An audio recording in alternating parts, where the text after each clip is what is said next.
الحمد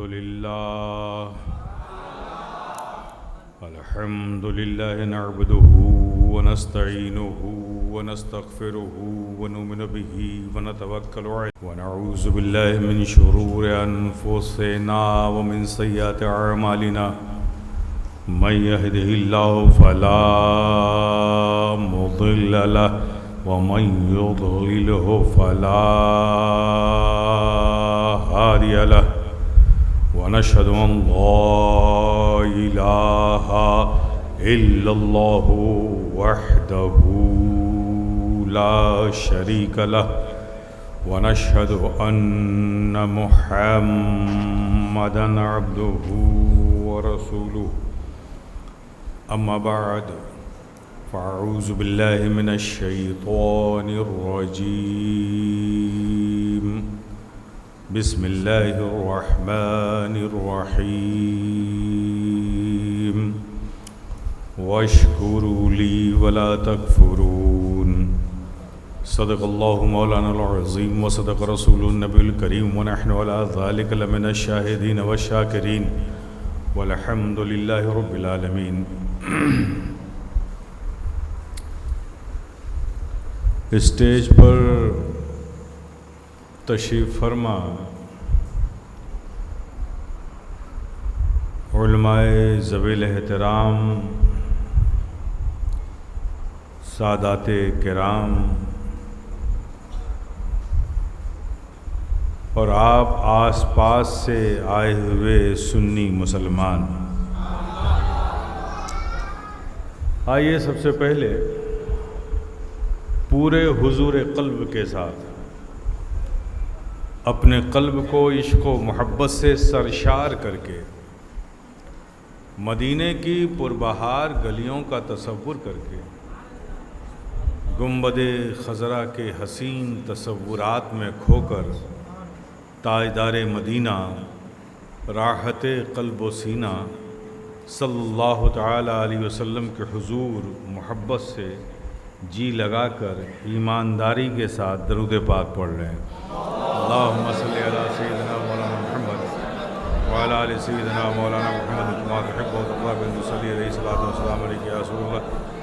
ایک بار اور محبت سے درود پاک پڑھ رہے ہیں. اللہم صلی علی سیدنا مولانا محمد وعلی سیدنا مولانا محمد صلی علیہ السلام علیک یا رسول اللہ صلوات والسلام علیہ. ایک بار اور نبی اور آل نبی پر محبت سے درود پاک پڑھیں. صلی اللہ علیہ نبی وآلہ صلی اللہ علیہ وسلم. صلاۃ و سلام علیک یا رسول اللہ، صلاۃ و سلام علیک یا حبیب اللہ، صلاۃ و سلام علیک یا نبی اللہ. حضرات، جیسا کہ آپ کے علم میں یہ بات ہے کہ اس نورانی محفل کا انعقاد، نورانی میں اس اعتبار سے کہہ رہا ہوں، یہ لائٹ ہیلیجن کے اعتبار سے نہیں، بلکہ نورانی اس لیے ہے کہ جہاں ذکر حبیب ہوتا ہے وہاں اللہ کی رحمتوں کا نزول ہوتا ہے. تو جہاں رحمتیں نازل ہو وہاں نورانیت تو ہو ہی جاتی ہے. میرے پیارے، یہ سب ہم سب کی ایک مشترکہ خوش نصیبی ہے،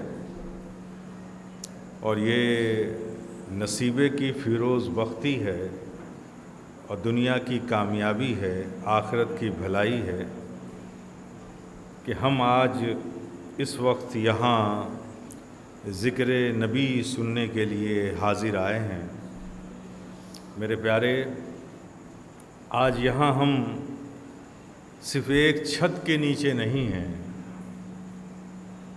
بلکہ حدیث قدسی ہے کہ جہاں صالحین کا ذکر ہوتا ہے وہاں اللہ کی رحمتوں کا نزول ہوتا ہے. تو گویا کہ یہ چھت ہی نہیں بلکہ اللہ کی رحمتوں کے سائے میں ہم یہاں بیٹھے ہوئے ہیں.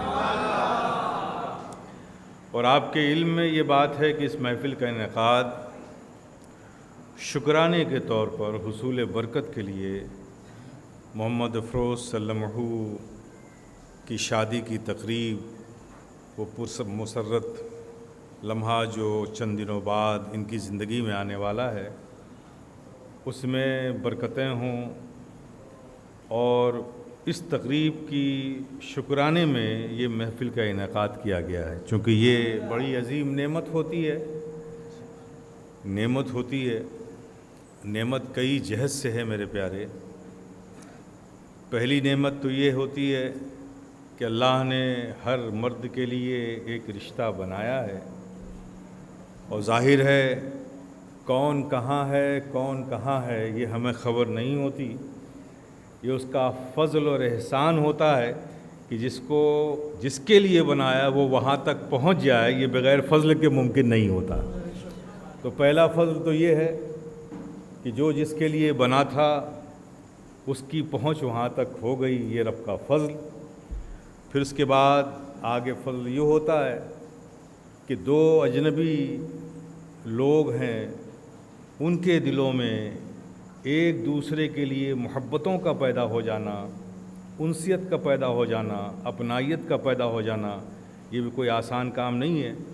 چند نکاح کے الفاظ قبول ہے کہہ کر کے زندگی کی سوچ بدل جاتی ہے، وہ اجنبیت ختم ہو جاتی ہے، اس کی جگہ محبتیں پیدا ہو جاتی ہیں۔ یہ سب کچھ آسان نہیں میرے پیارے، یہ سب بھی رب کا عظیم فضل ہے کہ ایک شوہر کے دل میں بیوی کے لیے محبتیں پیدا کر دیتا ہے، اور بیوی کے لیے شوہر کے لیے خود سپردگی کا احساس پیدا کر دیتا ہے۔ یہ بھی رب کا عظیم فضل ہے۔ تو ظاہر ہے اس شادی کی ایک تقریب میں جہاں رب کے اتنے فضل و احسان چھپے ہوئے ہوتے ہیں جسے ہم محسوس کر سکتے ہیں، تو اس کا شکر تو ادا ہونا ہی چاہیے۔ اب آپ کہیں گے کہ اس شکر سے اس شکر کا کیا تعلق ہے نا؟ میں آج یہی بتاؤں گا۔ اللہ تبارک و تعالیٰ ارشاد فرماتا ہے وَاشْكُرُوا لِي وَلَا تَكْفُرُونَ، تم میرے شکر گزار بندے بنے رہو اور میری نعمتوں سے انکار نہ کرو۔ رب نے مطالبہ کیا ہے شکر کا، ٹھیک ہے نا؟ تو ہم نے کہا کہ یہ بھی شکرانے کی محفل ہے، تو آج ان دونوں چیزوں کی کنیکٹیوٹی میں دکھاؤں گا۔ اور شکر کے لیے ہم کیا کر رہے ہیں؟ اللہ کے پیارے حبیب آقا و مولا کا ذکر کر رہے ہیں، ہے نا؟ یہی تو کر رہے ہیں نا؟ تو انشاءاللہ بہت سلیکٹڈ لوگ ہیں، اور عام طور پہ جلسوں میں آج مجمع جو آتا ہے اس میں دو طرح کے لوگ ہوتے ہیں، ایک سننے والے ہوتے ہیں، ایک جلسہ دیکھنے والے ہوتے ہیں۔ تو میں بڑے اطمینان سے یہ بات کہہ سکتا ہوں کہ یہاں دیکھنے والے نہیں ہیں، ماشاءاللہ سب سننے والے ہیں، سب دیکھنے والے ہیں۔ تو میں چاہتا ہوں کچھ کام کی باتیں ہو جائیں، اور اللہ کے اس عظیم احسانات، اس فضل کو ہم سب یاد رکھیں اور ہمیں یاد رہے، اس کے لیے ذکر کا سننا ضروری ہوتا ہے۔ بہرحال گفتگو سے پہلے یہ اہل محبت کی محفل ہے، اور ظاہر ہے محبتوں کی باتیں کرنے کے لیے محبت کا ماحول بھی چاہیے، وہ رنگ بھی چاہیے، اور محبتوں کا رنگ بغیر نغمے عشق نبی پڑھے تو آ ہی نہیں سکتا۔ تو میں ایک نعت پاک آپ اہل محبت کی محبتوں کے حوالے کر رہا ہوں، میں محبت سے پڑھ رہا ہوں، آپ محبت سے سماعت فرما لیں، پھر تلاوت کردہ آیت کی روشنی میں اور آج اس تقریب کی روشنی میں کچھ گفتگو میں کروں گا انشاءاللہ مولا تعالیٰ۔ تو میں محبت سے پڑھ رہا ہوں، آپ محبت سے سماعت فرما لیں۔ بہت چھوٹی بحر ہے، حالانکہ ہمارے سید صاحب کی فرمائش کچھ اور تھی، لیکن میں سمجھتا ہوں تھوڑا اختصار سے کام لے لوں تاکہ گفتگو کچھ اور کر سکوں پھر کسی موقع پر۔ بہت چھوٹی بحر ہے، پیش کرتا ہوں، حضرات سماعت فرمائیں۔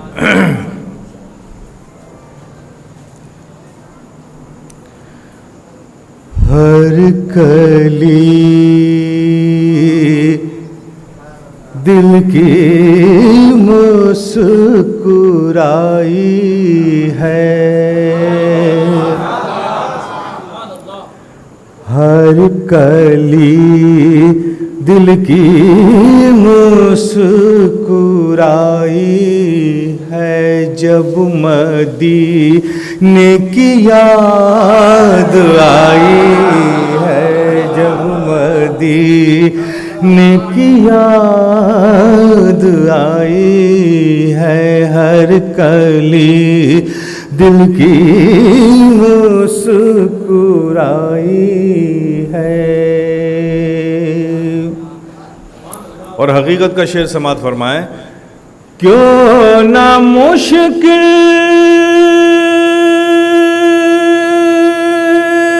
کشا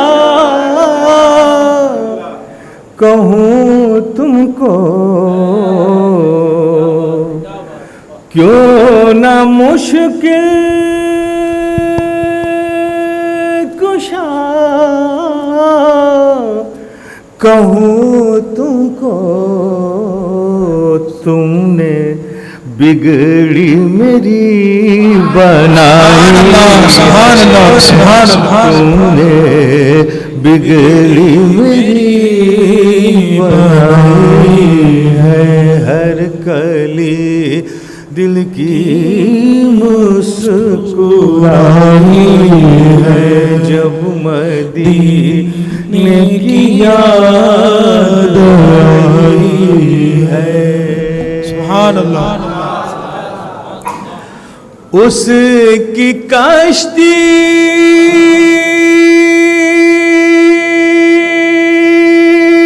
کو خوف کیا جس نے، اس کی کشتی کو خوف کیا جس نے، کملی والے سے لو لگائی ہے.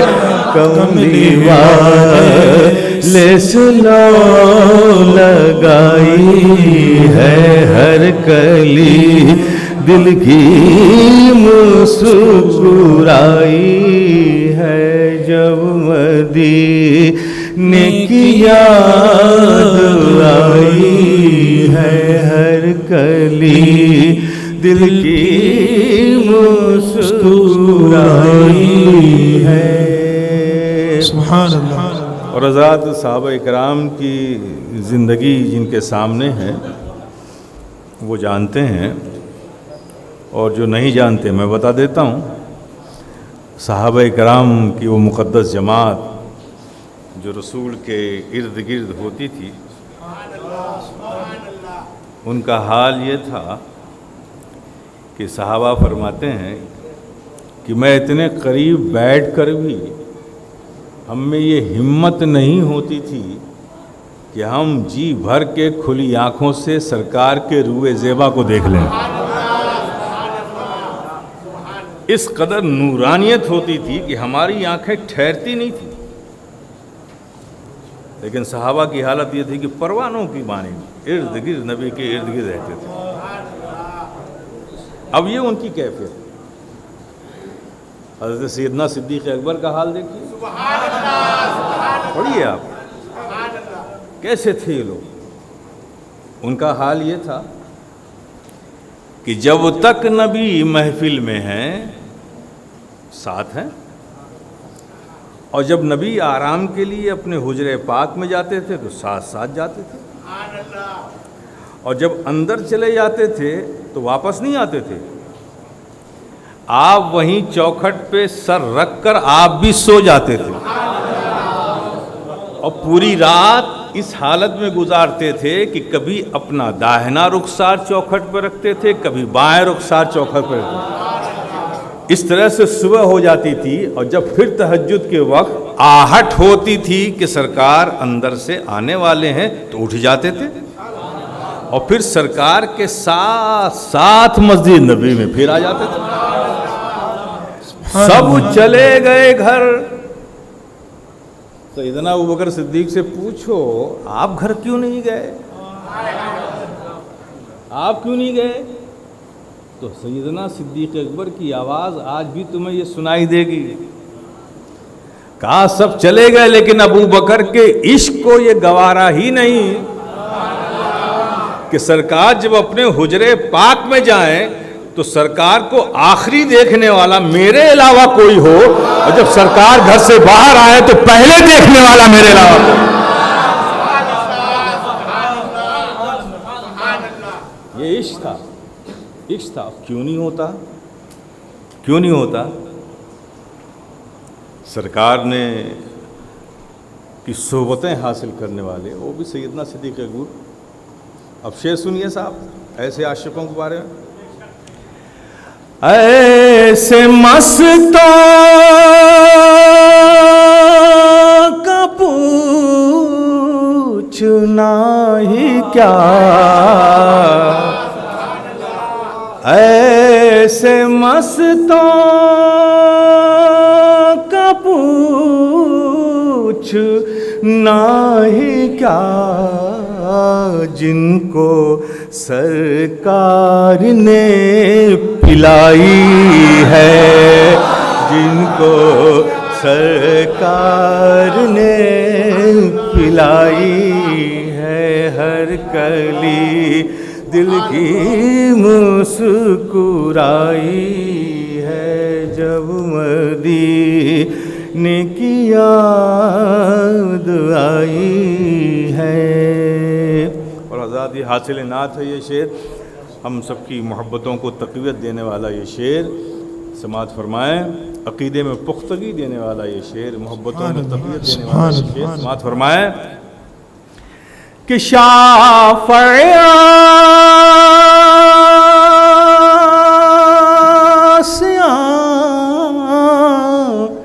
محمد ہیں صلی اللہ تعالی علیہ وسلم، شافع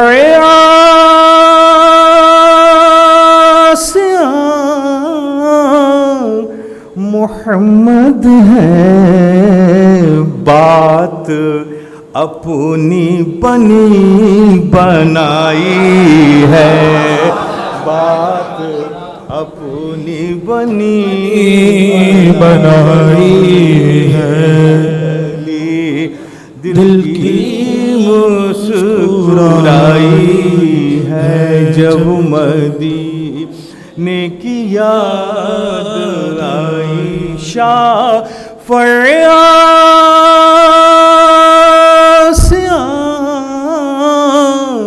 محمد ہیں، بات اپنی بنی بنائی ہے، بات اپنی بنی بنائی ہے، ہر کلی دل کی مسکرائی ہے۔ سبحان اللہ۔ ایک بار اور جی لگا کے درود پاک۔ اللہم صلی علی سیدنا و مولانا محمد معدن الجود والکرم وآلہ وصحبہ وبارک وسلم، صلاة و سلام علیک یا رسول اللہ صلی اللہ علیہ یا حبیب اللہ، صلاۃ و سلام علیک یا نبی اللہ۔ میں نے جس آیت کریمہ کی تلاوت کا شرف حاصل کیا، وَاشْكُرُوا لِي وَلَا تَكْفُرُونَ، اس کا ایک آسان سا اور سلیس سا ترجمہ آپ کی سماعتوں کے حوالے، تم میرے شکر گزار بندے بنے رہو اور میری نعمتوں سے انکار نہ کرو۔ یہ رب کا مطالبہ ہے، رب کی ڈیمانڈ ہے، کس سے؟ ہم سب سے۔ کیا ہے؟ کہ جو جو نعمتیں ہم نے تم کو دی ہیں، ہر ہر نعمت کا شکر ادا کرو۔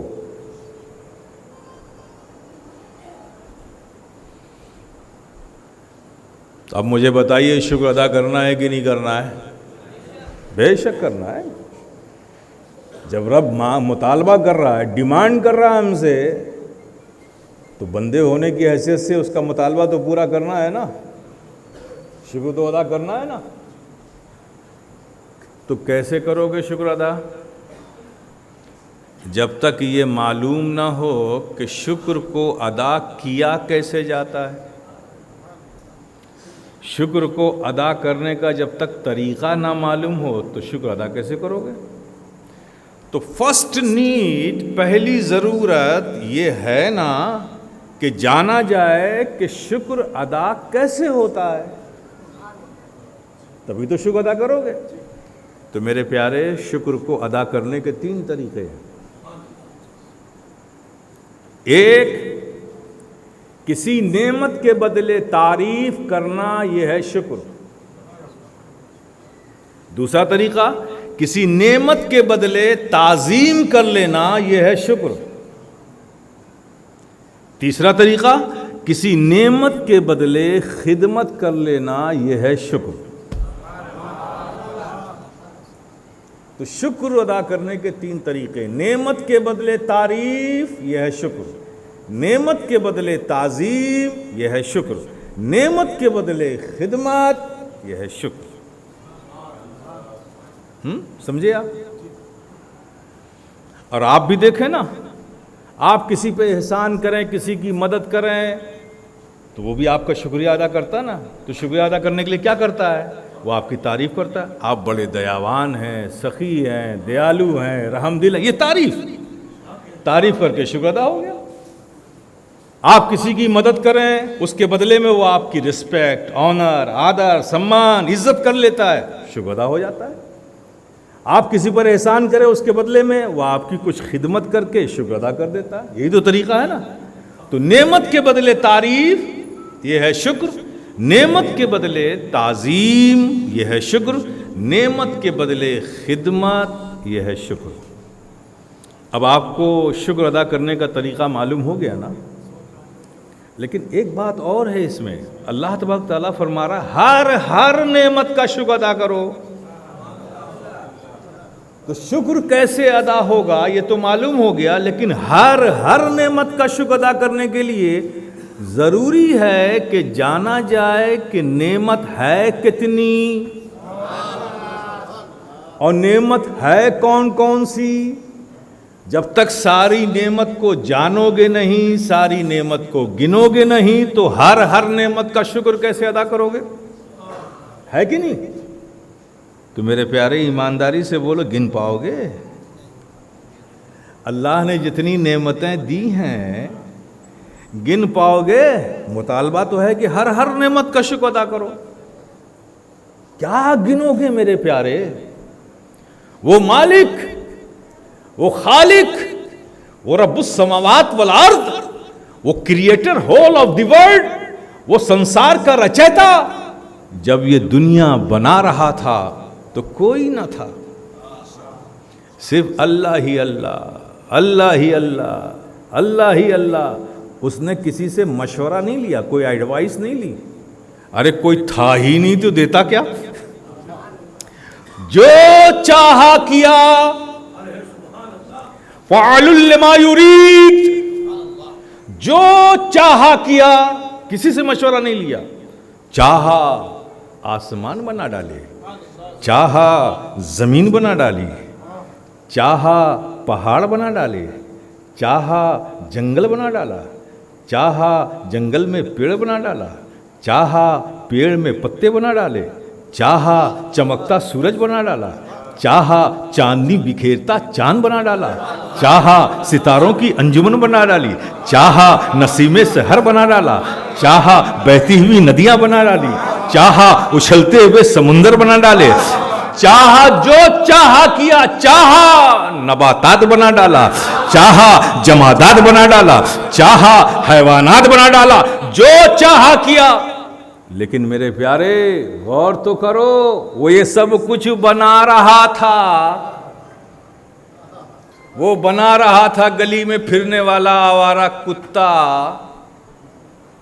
اگر تمہیں بھی کسی گلی کا آوارہ کتا بنا دیتا تو کیا کرتے؟ وہ بنا رہا تھا جنگل میں پیڑ میں پتا، اگر تمہیں بھی کسی پیڑ کا پتا بنا دیتا تو کیا کرتے؟ ارے کیا کرتے؟ ذرا سے ہوا چلتی اور ہلتے رہتے۔ لیکن میرے پیارے، ہمارا رب کتنا کریم، اس کا احسان کتنا عظیم کہ وہ یہ سب کچھ بنا رہا تھا، لیکن ہمیں ان میں سے نہیں بنایا، بنایا تو اشرف المخلوقات بنایا۔